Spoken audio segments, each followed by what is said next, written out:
নমস্কার বন্ধুরা, সুপর্ণা হিজিবি রান্নার চ্যানেলে আপনাদের সকলকে স্বাগত জানাই।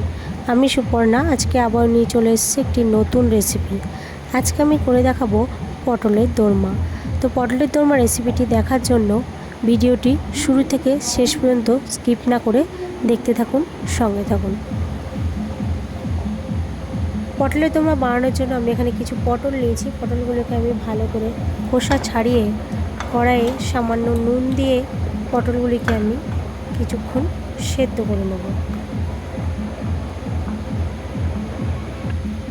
পটলগুলি সেদ্ধ হয়ে গেলে পটলগুলির মধ্যে যে জলটি টেনে নিয়েছিল সেই জলটি আমি ঠান্ডা করে সেই জলটি আমি চিপিয়ে ফেলে দেব। পটলগুলির গাগুলি আমি আগেই কিন্তু চিড়ে নিয়েছিলাম, এতে মশলা ও নুন ঝালটা যাতে ভালো করে এর মধ্যে ঢুকতে পারে। এবার গ্যাসে কড়াই চাপিয়ে তার মধ্যে তেল দিয়ে তেলটি গরম হয়ে এলে ওই সেদ্ধ করে রাখা পটলগুলি উল্টে পাল্টে নুন ও হলুদ দিয়ে ভেজে নেব। নুন ও হলুদ দিয়ে পটলগুলিকে একটু লাল লাল করে ভেজে নিতে হবে। তো পটলগুলি আমার ভাজা হয়ে গেছে। এবার ওই পটল ভাজা তেলের মধ্যে সামান্য একটু কালো জিরে ও একটু শুকনো লঙ্কা ফোড়ন দিয়ে দিতে হবে।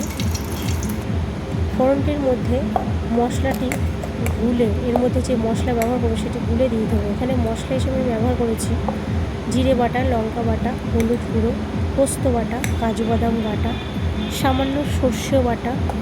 সমস্ত উপকরণগুলি ভালো করে এর মধ্যে বাটির মধ্যে মিশিয়ে নিয়ে আমি এই মশলাটি ওই ফোড়নের মধ্যে দিয়ে দেবো।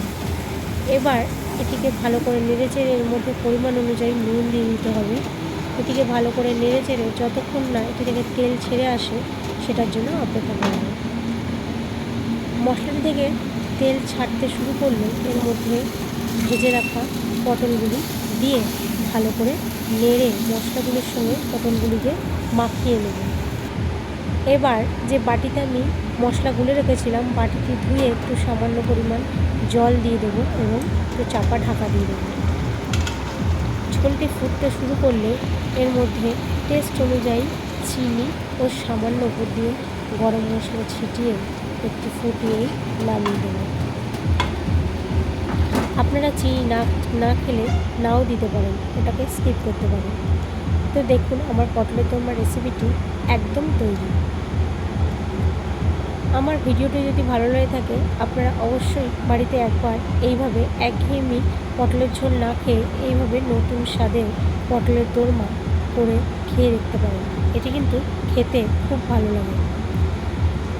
তো আমার ভিডিওটি যদি ভালো লেগে থাকে লাইক, কমেন্ট, শেয়ার ও সাবস্ক্রাইব করবেন। সকলে ভালো থাকবেন। ধন্যবাদ সকলকে।